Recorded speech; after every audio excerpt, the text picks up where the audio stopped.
Čia buvo Simonas Žauskas ir su jumis laida Top 5 komentarai. Dėkui, kad žiūrėjote ir ko gero, viso gero. Simonai, tau lipt. Gerai, ateinu.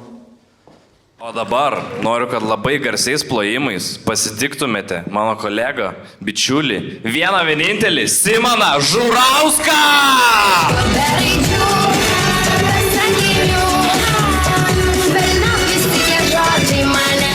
Kaip laikosi Vilnių? Nuostabu. Aš žinokit, ateinu pas jūs, aš iškart turiu vieną tokį klausimą. Ką vaikystėje tėvai pagavo rūkant? Galit pagalvot. Daugumą matau. Čia. Mane tėvai 7 metų pagavo rūkant. Antrą kartą jau tada. Pirmą 6. Aš žinokit, pabaigiau darželį, aš galvoju, čia dabar dalykai keisis. Ir mane, kai tėvai pagavo rūkant, jie man skyrė tą standartinę bausmę. Liepė surūkyti visą pakelį cigarečių. Bet matot, mano tėvas roketsus rūkydavo. Atsimena tokias cigaretės? 40 būdavo pakelyje. Aš žinokit, 6 kartus vėmiau. Ir čia bausmė dar nesibaigė. Matot, mano tėvai yra suvalkiečiai. Jie pasirodo ant manęs pyko labiau ne dėl to, kad aš rūkau, bet dėl to, kad iš tėvo cigaretės pyzdino. Tai kai aš surūkiau tą visą pakelį, tėvas į mane pasižiūrėjo, sako, o dabar atpirk. Aš gavau ne tik bausmę, bet dar susimokėti už ją turėjau. Bet užtat labai gerai supratau, kad rūkyti yra visų pirma brangu. Tada ir nesveika šiek tiek. Aš manau, dabartinis jaunimas niekad negaus tokios bausmės, kaip surūkyti visą pakelį. Nes tiesiog neveiktų. Jūs įsivaizduojat, vaikui dabar liepti surūkyti visą pakelį hycų? Kur toks rūko, tokį pirmas rūko, antrą pasižiūrėjai, tėva toks teitė, įsikrovė.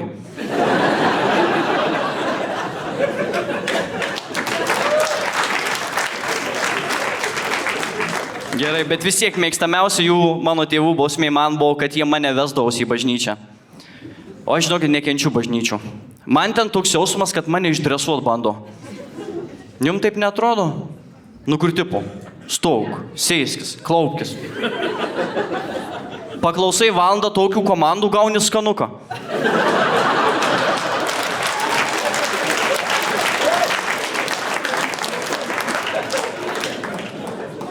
Geriausiai bažnyčiose tai yra išdresuotos močiutės. Jūs atkreipkite dėmesį. Kunigui pusę antakių reikia pakelt visos klūpį jau. Jos ten taip gerai išdresuotos, kad man truputį šunis primena net. Ir jūs šiaip atkreipėte dėmesį, kiek daug močiutės ir šunys turi panašumų? Nu kur tipo? Abu turi specifinį kvapą. Kažkodėl siurblio bijau. Nu ir jeigu duosi per daug šokolado, nu užsilenks. Nu tikrai užsilenks ta tau močiutė. Aš dabar irgi negaliu valgyti šokolado, ironiška.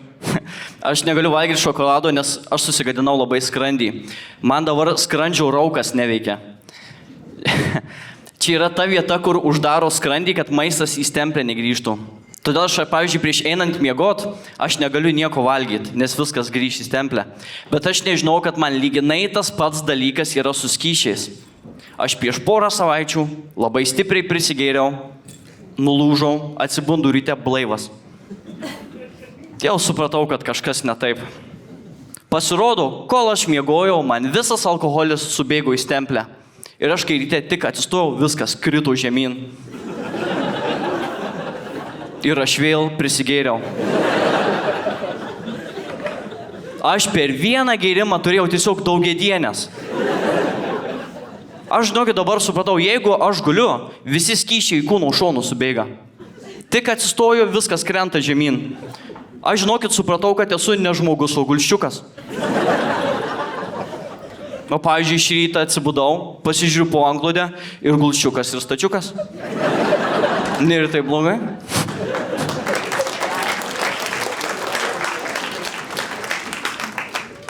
Ir aš skrandį labai susigadinau Kanadoje. Aš pernai metais gyvenau Kanadoje Ir jie labai turi daug problemų. Jie turi daug problemų su maistu visų pirma, o visų antra, jie turi labai daug problemų su meškom. Labai dažnai meškos ateina į žmonių gyvenvietės, todėl jie kanadiečiai sugalvojo tokią sistemą padaryti. Jeigu pamato mešką prie žmonių, jai duodamas vienas įspėjimas. 3 įspėjimai išveža už 100 km gyvent. Aš norėčiau, kad mes lyginai tokią pačią sistemą turėtume Vilniui klubuose, kur jeigu tavęs neįleido į bardaką, vienas įspėjimas. 3 įspėjimai, pyzdink į Uteną gyvent. Nu, pasimokyk iš klaidų. Utena geras miestas, turi barą smagų, tobulą tau bus.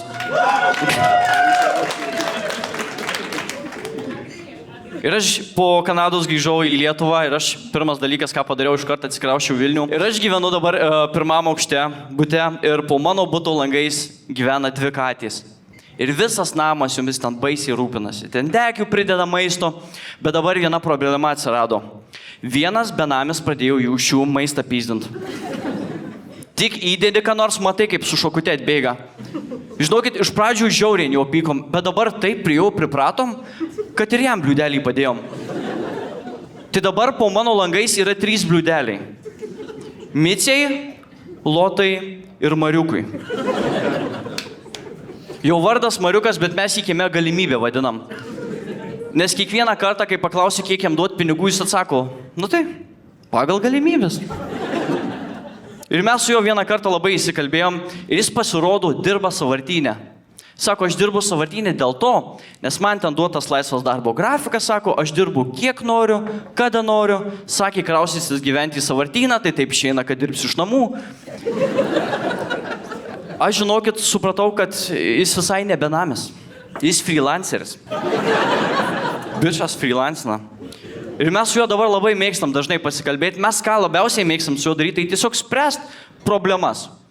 Ir mes sugalvom 3 dalykus, kuriuos reiktų pakeisti Lietuvoje. O pavyzdžiui, pirmas dalykas, kurį su juo sugalvom. Reikia seniems žmonėms leisti vartoti narkotikus. O. Nu ką jie dar susigadins? Ateitį, ta prasme. Jiems svarbiausias darbas dabar tai tiesiog panoramą įsijungt vakare. Žinokit, aš kai būsiu senas, aš šausiu narkotikų.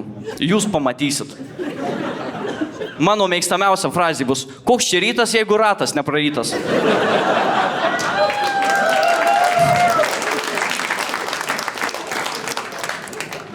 Ir aš šiaip galvoju, nu jeigu leidžiam jiem vartot, leiskim ir platint tuos narkotikus. Pamatytumėt ir su jaunimu rastų bendrą kalbą. Ir Facebook'u išmoktų naudotis. Man atrodo, va čia ir būtų tikra senų žmonių integracija į visuomenę. Man tik įdomu, kaip jie elgtųsi su pirmais klientais. Aš galvoju, kad jos su narkotikais elgtųsi lyginai taip pat kaip su maistu. Tu ateini pasiau į tokią, nugi, imk dar vieną, imk.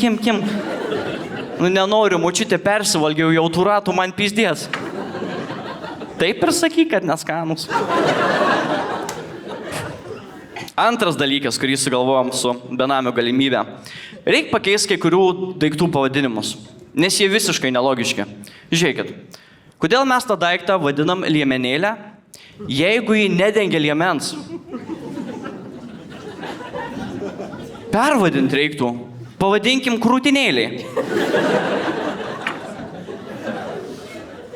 Aš neseniai googlinau, koks yra didžiausias krūtinėlės dydis. Įdomu pasidarė.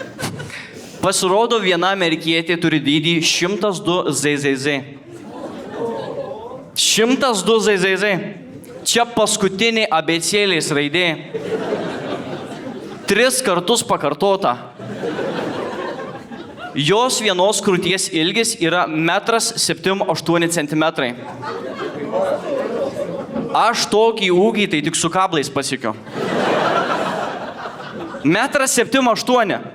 Aš žinokit, supratau, kad su jos liemenėlę galėčiau savo patalynę pilkti. Trečias dalykas, kurį sugalvojom su galimybė benamio.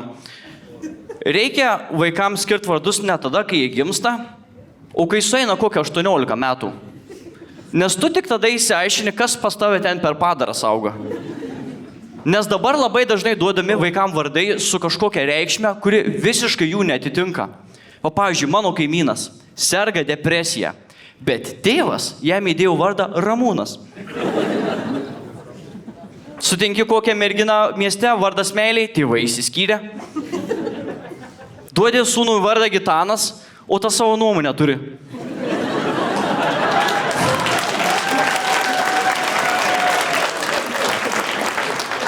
Irgi ne variantas, man atrodo. Jo.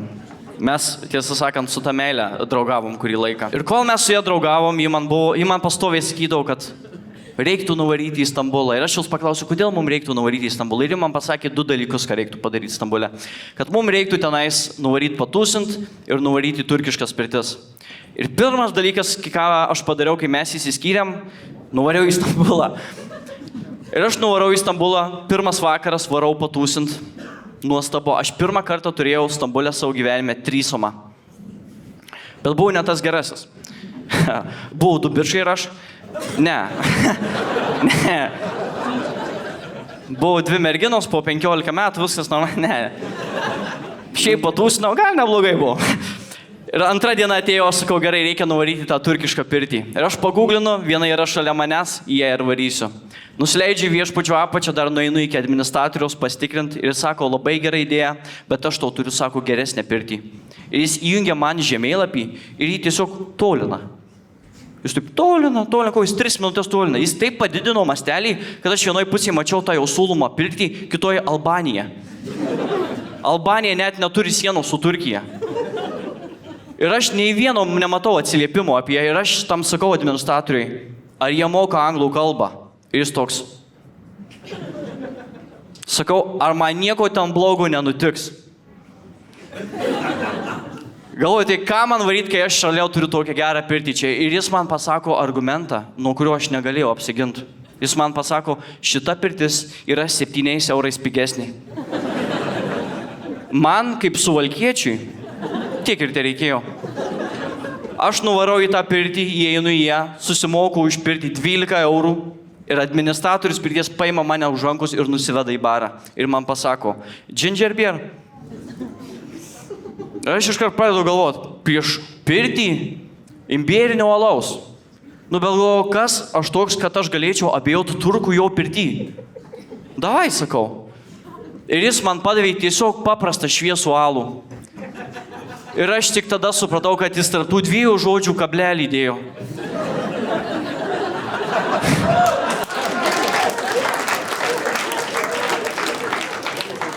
Jis nesiūlė man imbierinio alaus. Jis į mane žiūrėjo, sako, ei, ryžas, alaus geriam. Išgeriu aš tą alų, jis mane vėl paima už rankos ir jau nuveda į pirtį. Ir aš tik įeinu į pirtį ir matau vien tik turkų. Ir visi jie susėdę po 2. Mano pirma mintis, į gėjų pirtį patekau. Ir aš čia nauja skūra. Man pizdėt čia bus. Ir aš kol galvoju, staiga man vienas turkas pamoja prie jo prieit. Ir aš galvoju, gerai, aš dabar galiu tiesiog apsisukt, grįžt namo, pamiršk, kas čia buvo. Bet aš jau 12 eurų sumokėjau. Nu, aš turėjau ten eit. Ir aš prieinu prie jo ir aš sakau, reikia man prisistatyti. Aš toks sakau, hello, first time here. Kas reiškia sveiki, pirmą kartą čia. Ir jis man toks pasižiūrėjo, mane toks, no. Ir aš galvoju, okei, gal reikia kaip nors tiksliau jam parodyti. Ir aš toks, me first time here. Ir jis pasižiūrė į savo draugą, jie kažką pasako ir jie tokio būdu, no. Okei, galvoju, nuostabu. Bet jie man pusiau gestais, pusiau kažkokią laužytą anglų kalbą paaiškina, kas šitoj pirtį vyksta. Pasirodo, jie į pirtį eina po 2, nes taip yra lengviau po pirties vienas kitam nuplaut save ir išmasažuot. Ir aš pradedu galvoti, kas su manim bus. Nes aš tai čia vienas. Nu, bet gerai galvoju. Aš išeinu į tą kitą kambariuką, aš paimu trintelką ir pradedu save trint plaut save, galvoju, nesąmonė čia tokia, varysiu namo. Ir staiga ateina į tą kambariuką tie 2 turkai, kur man viską paaiškino. Jie pasižiūrė į mane ir sako, masaž? Ir aš dabar pradedu galvoti, negi aš leisiu, kad 2 nepažįstami turkai mane masažuotų? Masaž, sakau. Nu ką aš prarasiu? Kaip pagalvoju, galiu daug ką prarast. Nu bet gerai, sakau, važiuojam. Ir jie staiga išeina iš to kambariuko ir grįžta 3. Jie pasikvietė kažkokį milžinišką turką. Ir šitas turkas moka jau 9 angliškos žodžius. Iš kur žinau? Pats pasakė. Sako, I know 9 words. Ok, galvoju, 4 jau pasakėjai. Kur tie 5 likę dabar? Ir aš galvoju, reikia padaryti taip patį, kai su arnais turkais, reikia prisistatyti. Sakau, hello, first time here. Ir jis toks, no. Nuostabu galvoju. Bet bent jau 5 savo žodį sužinojau, 4 liko. Jis mane paguldo, pasima kempinę ir pradeda mane trint. Ir aš, žinokit, nesu matęs rievių tokių didelių. Aš, žinokit, toks jausmas, kaip aš gimiau, taip ir nesiprausiau, taip ir einu per gyvenimą. Ir tas turkas pats nustebęs tų rievių dydžio, jis žiūri į mane toks dirti. Jo galvoju. Bet gerai, 6 žodis, 3 liko, jau artėjom link tikslo.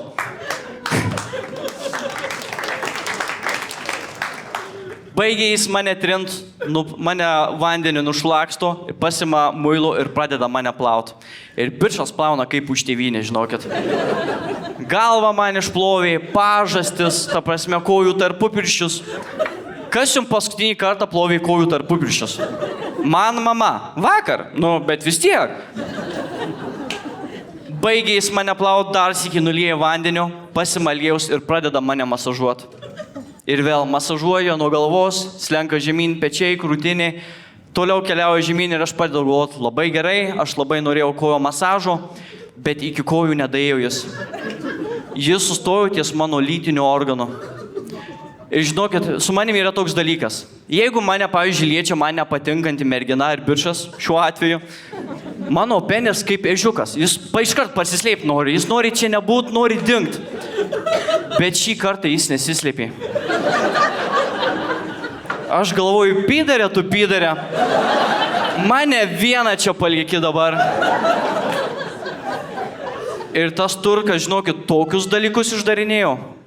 Aš, žinokit, supratau, kad jam čia nebuvau pirmas rodeo. Jis darė viską, ką aš mėgstu, ko aš net nežinojau, kad aš mėgstu.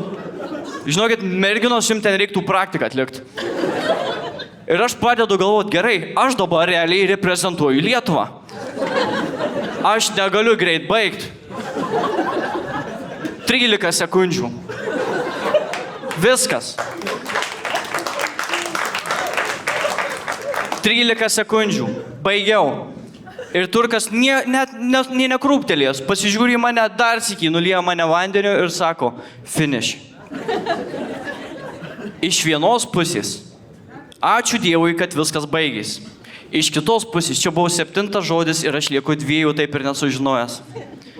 Ir aš užsidedu savo šortus, padėkoju jam, einu aš jau pro jį, jis mane susistabdo, nusiima savosius ir sako, now you. Ačiū jum Vilniau.